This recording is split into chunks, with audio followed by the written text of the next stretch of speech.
Hey everybody, today my guest is Scarlett Kennedy. Scarlett is the author of How to Psychoanalyze Someone.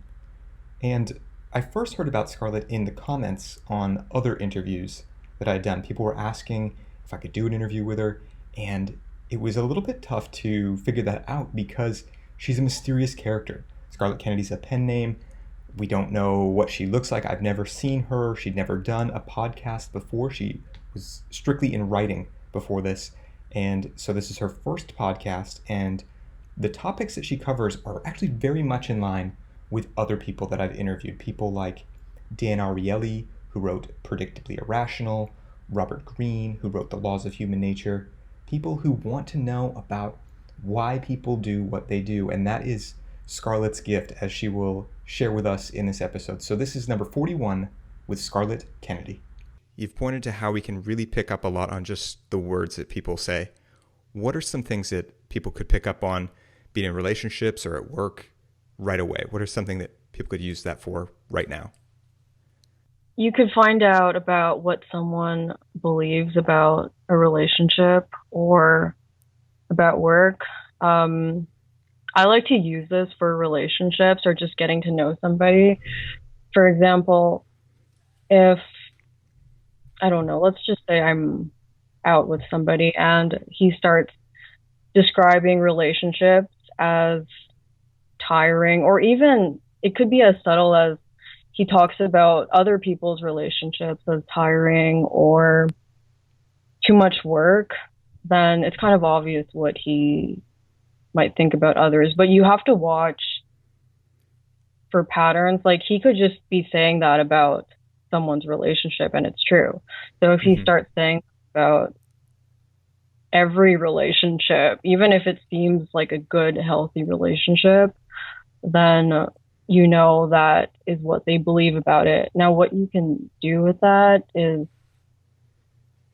well, it's up to you. You could either mirror that and build this relationship and make them think that you think the same thing and they feel this deeper bond to you. Or you can, if you want to be like the good guy, I guess, you could help him or her think that relationships aren't tiring or they aren't too much work and it would be worth work. Mm-hmm. And do you think that the words that we use, like if I were to say these sorts of phrases, a couple that you point to in the book were must or have, that these kind of things suggest our sense of obligation and duty. Do you think if you change the words that you use, it could also change the way that you feel about those things? Yeah, I feel like the words that we use dictate how we feel about something. So even when I say stuff like, well, today I have to clean my house, it just feels so daunting. But if I say I wanted to clean my house or I wanted to go out to buy ink for my printer, then it just feels more liberating. It feels like you have choices. But using the words must and have it just feels like you're tied down or something like that. Yeah, absolutely. So something that you've also talked about, though, is that words maybe shouldn't carry a lot of weight, that really we should be looking at people's actions. What do you think we can pick up on in people's actions? Well, you'd be able to know what they dislike and what they like and what they're repulsed by and things that excite them. For example, I had someone who just passed away, but it was a really toxic relationship, and he almost, not almost, but he did remind me of he reminded me of Hitler, and it was just things like, for example, we would talk and we were talking about traveling, and then I asked him if he's ever gone to the country where I'm from, and he just gave me the most disgusted look. But his words were very kind, and he said, "No, I've never been there." stuff like that. So it was just his disgust and how he crossed his arms and his eyes squinted a little and he just turned his body away from me. And so it's stuff like that. But what I like to see is what they are repulsed by. There's kind of like a chord that gets hit, what they're disgusted by, what they hate, and what emotions come out through their actions. Because there must be something there that has happened or it would trigger them. And if you do trigger a person, then you could either have a lot of control over them or you could help them. It goes both ways. If I suggest something to someone and I know I can see in their face that they don't want to do it, but they say, okay, I'll do it. And then I realize like maybe they're going to do a half-hearted job of it. Is there a way that I can see this in them and then know how to work with them or kind of get them on board with something? Well, I would just look at their body language, and if their words are contradicting, I would look at their body language, and if I know enough about them, there would obviously be some objections, and I would try to work around those objections. For example, with the guy who I said reminded me of Hitler, he had objections to any person that wasn't a blonde or blue-eyed person for some reason. But later on, I ended up discovering that girls of my ethnicity rejected him and made him feel bad. And he grew up in Austria too, ironically. So there were only, I think, 3 girls that were of my ethnic origin. So that really stood out to him. And I would reassure him that, well, I would do it indirectly because obviously you don't want to make it seem like you know everything about them or else they'd build up a wall. So indirectly, you'd have to show them that you are the opposite of the objections or whatever you want to get from them is the complete opposite of the objections. So when he got bullied by these girls, I made sure that I was extra nice to him and I complimented him. And I actually found out all these things from a colleague of his. And it just started to make sense. Now, it could have been true, it could have been false, but something clicked. So that's what I would do. Mm-hmm. And when you're wanting to make someone feel good or being extra nice, and you're probably paying compliments, how do you actually pay someone a good compliment? First of all, I would look at what people are always complimenting them about. So if someone is always calling someone good looking, then I wouldn't exactly call them good looking. I mean, maybe I would a few times if I thought they were good looking. But usually what I like to do is there's always something lacking, and I like to compliment them on what I see that they're lacking, what they would want people to notice about them. So if there's a really attractive woman and she's insecure about her intellect, and you can kind of tell because she gets a little anxious when people start talking about intellectual things and you notice she overcompensates, then I would tell her that I think she's smart and appeal to that aspect. Now, if someone is good looking and they don't feel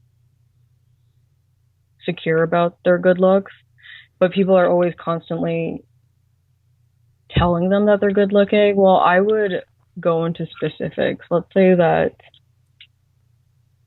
I don't know, they think they have thin lips or something and they hate their lips, then I would say they have nice lips.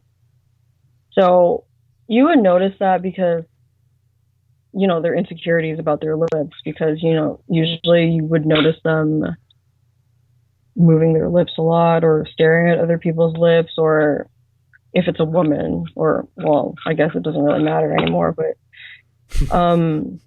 yeah, like if they're wearing lipstick a lot or things like that, or they compliment other people's lips, or they say mean things about someone's lips, then there's something about lips there. Isn't that funny how people like the things that people talk about or the things that people criticize in others? It seems so often that's really something about themselves. What is it that makes that so natural? I think it's because it's really difficult to accept that we have certain flaws about ourselves, and it's easier to notice that about someone else. And if it's really buried and repressed, then they won't even realize that they are doing this, or they won't even realize that they have this within themselves, and that's why they dislike the other person. So I think it's just because it's hard to accept that we aren't a certain way, or we wish we could be a certain way. So much of this, I think, comes back to the idea of how you define psychoanalysis in your book. You said it's making the unconscious conscious. That seems to be your gift, is that you're picking up on things that people are dealing with, but they're not conscious of. And we have a question from one of your readers. He wants to know how you got so good at this. He says, "Hey, Scarlett, I have been reading your work for a long time now. Can you write a post on how you became so good at psychoanalyzing people?" That's from Lee. Well, what I like to do is look at patterns and then connect the dots. So, for example, if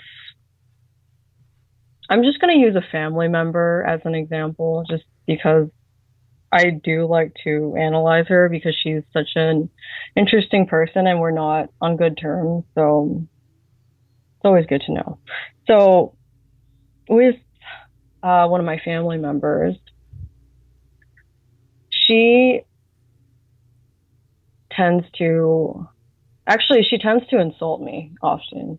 And she'll say things about my nose, and I know they're not true, but then I'll notice that she'll look at my nose and she'll touch her nose or something. There's actually something, I'm Asian, so a lot of people from Asian countries, well, specific Asian countries, don't have the typical Caucasian nose, and well, it's because they're Asian. So she is insecure about that, clearly, because I do have a smaller nose, and she'll say something awful about my nose, like, oh, it doesn't look good and all this nonsense.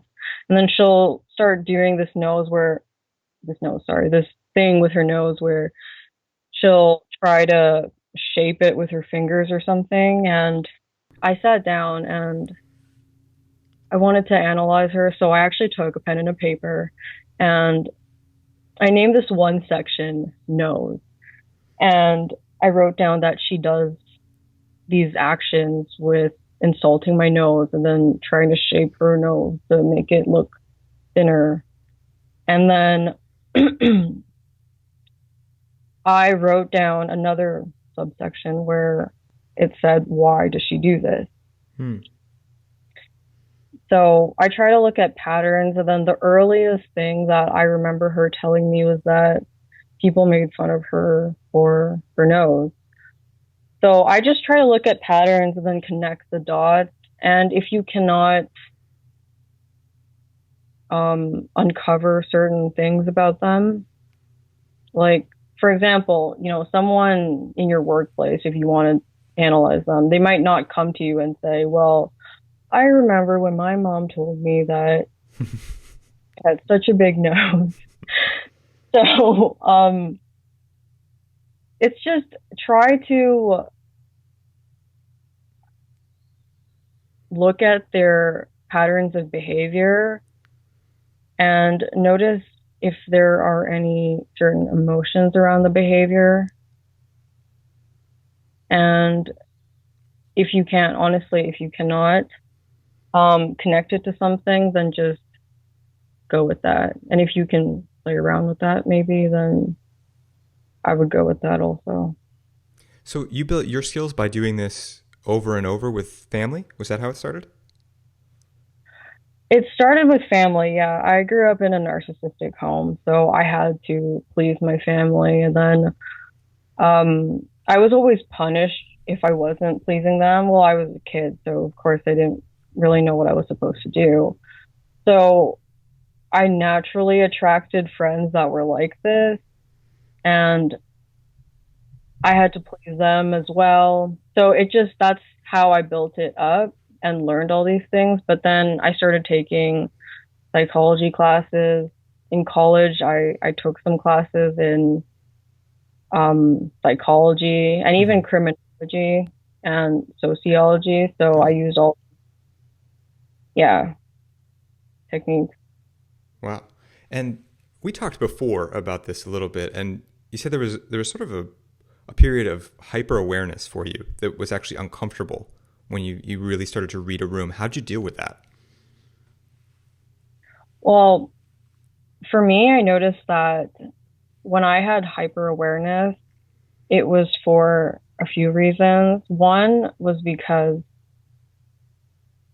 I just felt like I had a lot of power just knowing all these things and being able to use it against people. And the second one was that I wanted to get something from them. And the third reason was because I felt like I didn't know enough. So I tried to actually work with all three of these reasons. So with the power thing, I just told myself that, well, I'm just a mere mortal human being. And then I would Hmm. actually tell myself that, well, you've made some mistakes when you've analyzed people, and some of it wasn't true, and some of it backfired on you, and you don't want to deal with that. And the way that I worked with the second reason, which is wanting to get something from them, was that I would tell myself that unfortunately I felt like I had to go to the extreme. So I would say something like, well, there's nothing that they could give me, or I can't give them anything. Um, and the way that I worked with the third reason was that I just acted like, well, you know, I already know everything about them. Even if it wasn't true, I just felt like I had to convince myself, even if I had to constantly repeat it. Or sometimes I'd look at them like they were my mom or my dad or, an old friend from kindergarten or something. Because then most of these people, you already have detected certain patterns and you kind of already do know most things about them. So that's how I would deal with that.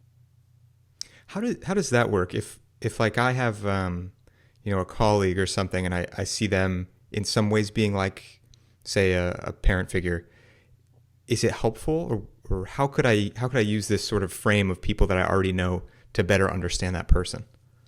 Well, it would help you feel more comfortable around them Oh. because, yeah, and you wouldn't feel like you had to put in so much effort.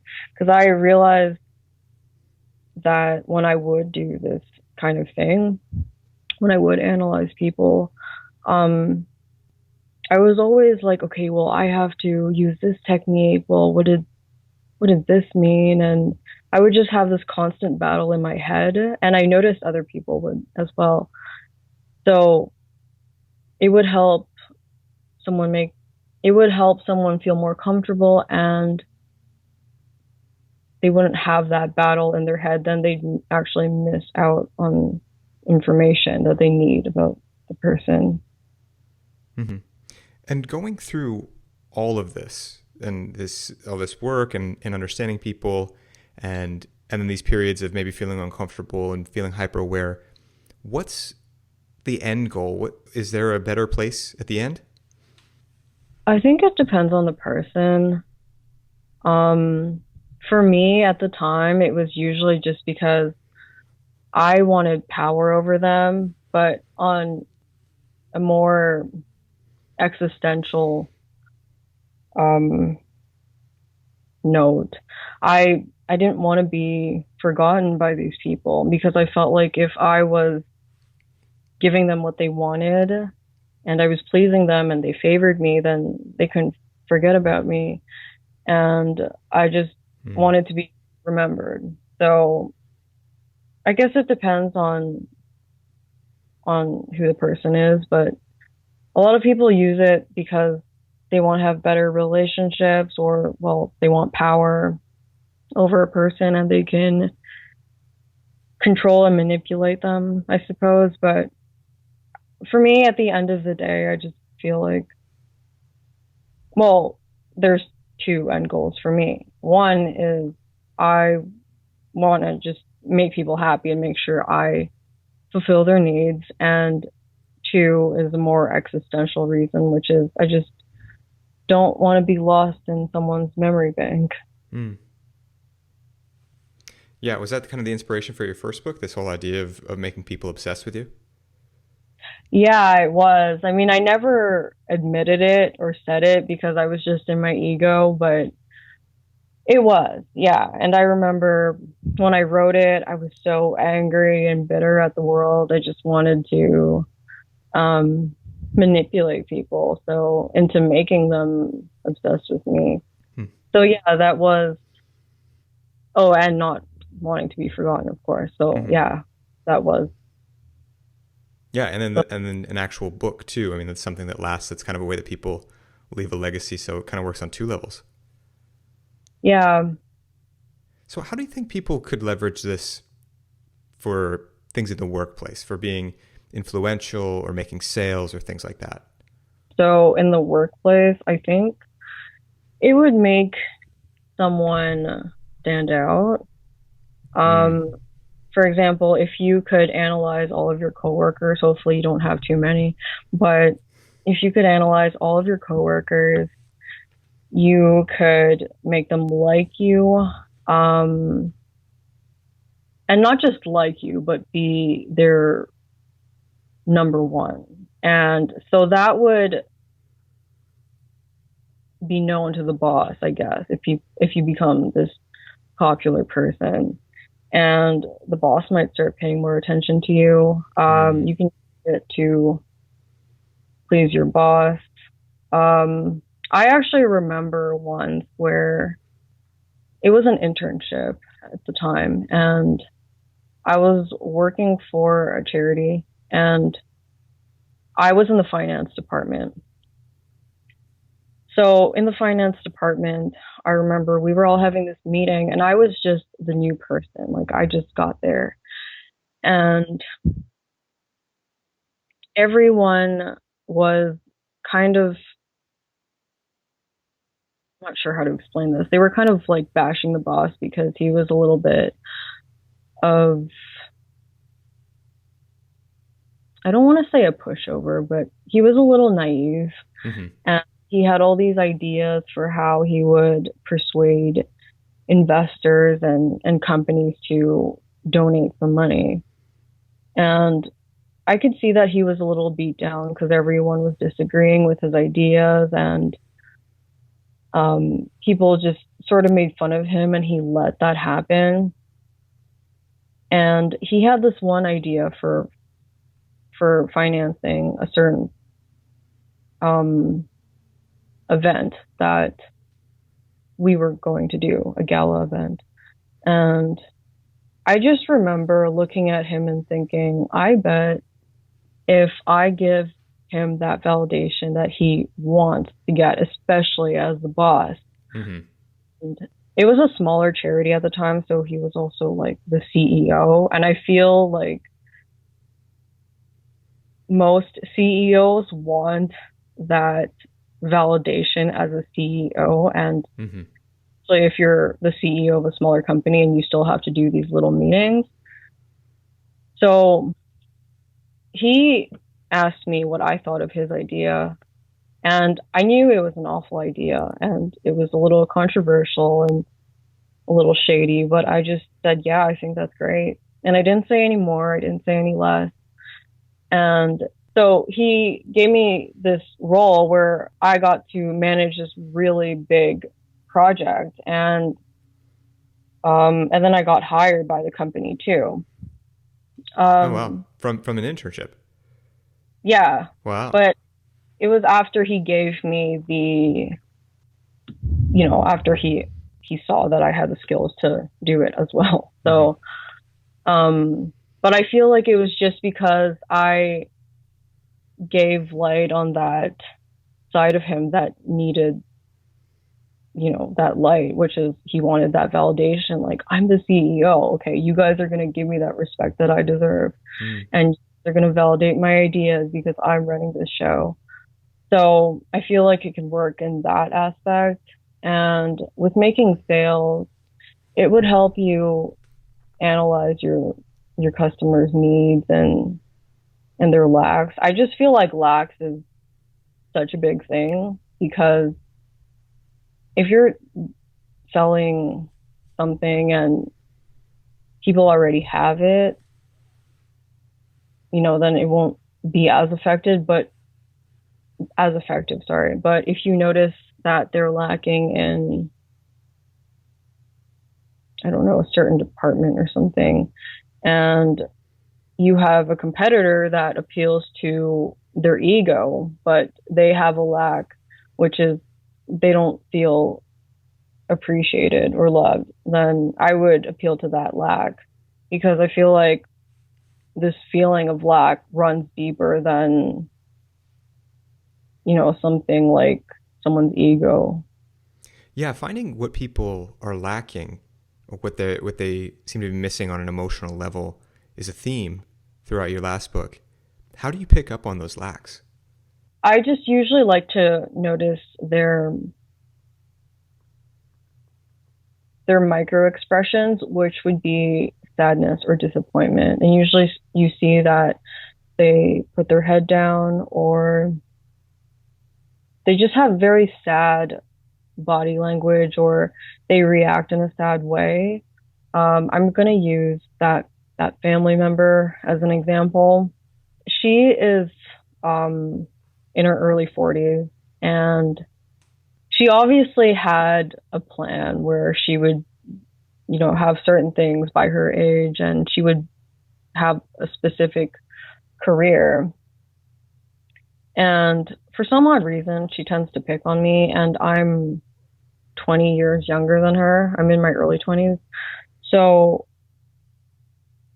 I noticed that when I talk about certain achievements that I made, financially or career wise, she tends to look very sad. Or sometimes someone might overcompensate and say things like, "Oh well, that person down the street wants to be my friend," or something. That's something I always hear, Mm. overcompensation, especially in lack.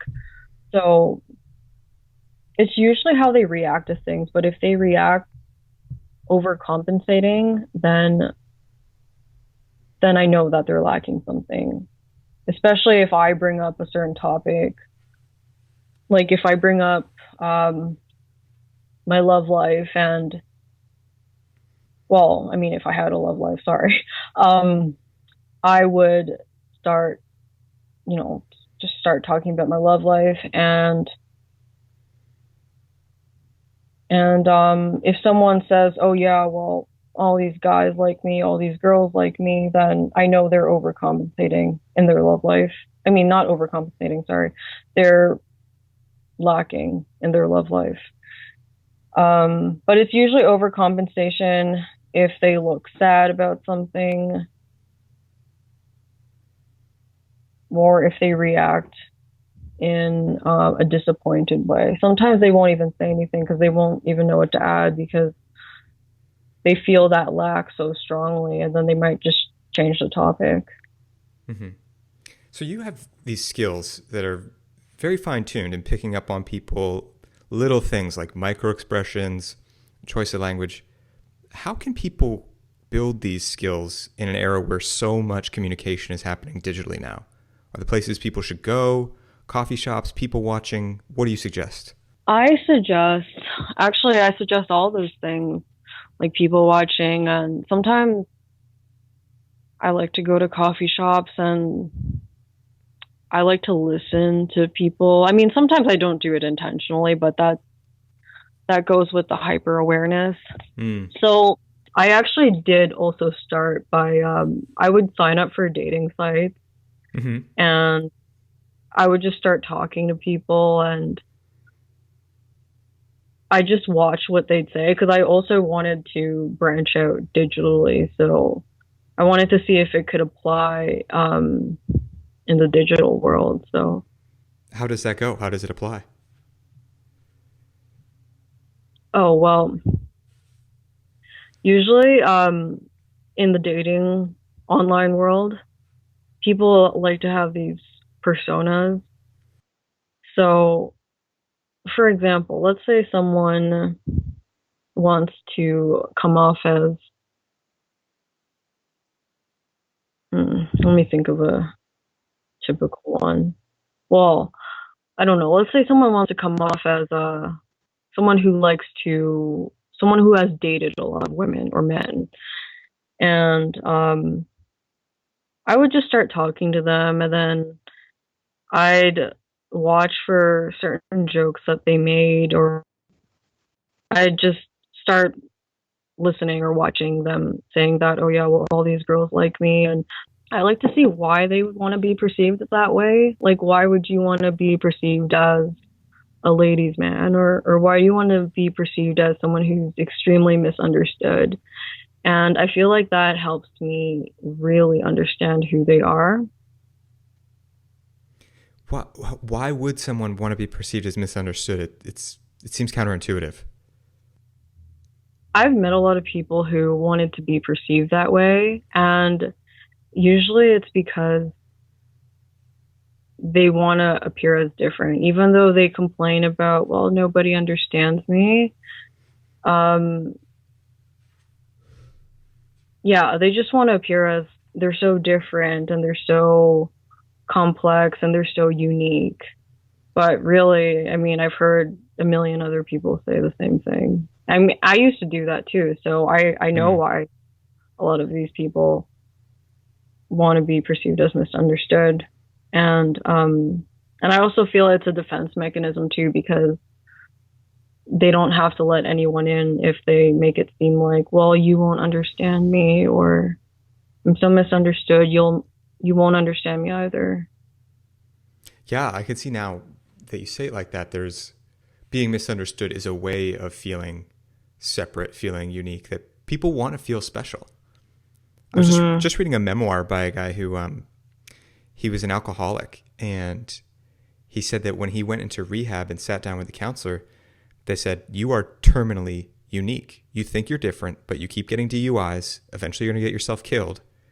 You are just like all the other alcoholics here. You need to go through this treatment program."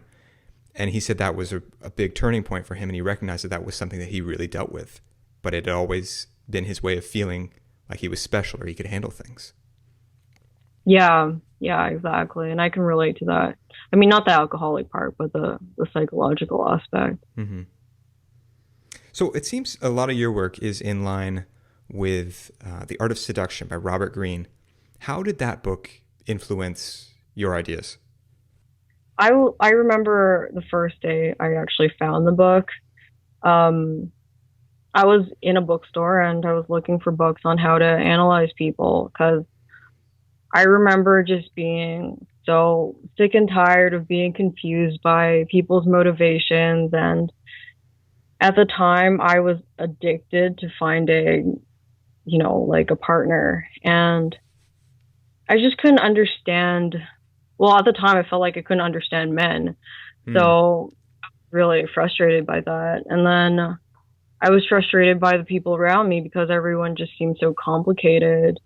So I found the book and I read the back cover and everything just reading that part just made a lot of sense to me. So I read it and it was all good, but I was really confused about a lot of parts about it. And I went on forums and I noticed other people were as well. So I decided to take it upon to go out and test certain things. Because I speculated certain solutions and I would try it and then I would write about it and then I would write a blog about it and then that was my original intention, just to blog about mistakes and things that worked out well for certain types of people and how I discovered information about them. And how did you come up with your name when you started blogging? Was that all at the same time? How did that come about? Well, I was testing out different names and I didn't know which one would catch people's attention. So I thought about the people who would buy my book, and for some odd reason, I thought about Craigslist, when people could actually go on and, do whatever they did. So I put out some titles as ads, and the first one was I don't even remember the name anymore, but it was like a very generic name. Mm-hmm. And then I put the title for the first book that I wrote, the one about obsession, and I got so many replies. Of course, I didn't reply to them because that wasn't my intention. But I did the same thing for how to psychoanalyze somebody, and I also Googled if people were searching up this term, and I noticed it on a bunch of YouTube videos, and the search results were much more than other book titles that I had thought of originally. So I wanted the titles to be a question to get people thinking instead of something else. And so the picking of the name, was it just random, or do the words mean something to you? Scarlett Kennedy. I mean, we haven't actually talked about this, but I'm assuming that's not your real name. Oh no, it's not my real name. Okay, so originally I wanted it to be initials and then Kennedy. It would be, well, originally I thought of MC Kennedy, and then I'll tell you how I got those, but it would have been the most two powerful, influential people you would have thought of in history when you thought of charisma or influence. So Marilyn Monroe and Cleopatra. Ah. Yeah, then Kennedy was a man's last name who you would have thought of. So the first person I think of is JFK. Mm-hmm. And I actually went on Google and typed in charisma, and he was one of the few people who popped up. Mm-hmm. But then, I don't know, I think someone said to me, that sounds really corny. I mean, it sounded interesting, and they liked it, but it just sounded very, I don't know, just, it didn't give off that charisma vibe, I guess, that I wanted it to have. So, I was looking for names, well, first names, because I still liked Kennedy, but I was looking for first names that sounded, powerful or maybe even erotic in a lot of ways, but not too erotic where it loses its effect. So I found Scarlett, and I liked the sound of it. So I went with Scarlett Kennedy. Wow. So it's not your real name. Why'd you decide to have a pen name and not just be yourself? I was always an awkward person. I never really liked, I don't know. I never really liked attention, and I didn't even know if anyone would pay attention to this. But I thought that. Wait a minute! I gotta call a timeout. Okay. You write all about getting people's attention. I mean, like I wanted to have this air of mystery, but I also didn't want people to know what I look like. And I was always so I always felt so insecure about my looks. I mean, not anymore, but before when I started out. And my original plan was actually to, pursue a job in finance. And I thought that, well, if they found this and I was writing about this, maybe I wouldn't get a job Mm. in finance. So, oh, and also because I didn't want my family to find out because I live with, my family. Well, I don't live with them. Sorry, my family. They're narcissists, and I have this one aunt who is just always. She just seems to always want to do something awful against me. So I didn't want her to find out because I felt like if she read that stuff, some of the stuff was actually about her, the character Mary. Hmm. So I didn't want her to find that out either. So I just liked having that air of mystery and being anonymous because I also felt like I could say whatever I wanted to without people finding my LinkedIn profile or people knowing where I was or, things like that. Hmm. So, Well, if people want to know more about Scarlett Kennedy, where should they look for you online? just my blog. I'm not as active on any social media sites anymore, but I'm usually most active on my blogs, and Oh, that's where I like to get personal. So, my blogs would be the best. okay. We'll put a link to that down into the description. Okay. And Scarlett, my final question is, what do you think a leader can do to create a group culture that has more of a sense of social fulfillment where people are really feeling like they understand each other? A leader would have to put the information out there and try to come in with an open mind themselves and not be extremely aggressive because I know that there are a lot of leaders who are very aggressive and they like to impose their opinions. So I think that if they wanted to create a group of people who were more socially fulfilled, they would have to be someone who is open minded and put out information about how to understand people more and um, understand themselves as well. Because I just feel like if you can't understand yourself, then you won't be able to look for that in other people. You won't be able to want to understand people either. Totally. Cool. Scarlett, thank you so much for coming on the show. Thank you for having me. It was an honor.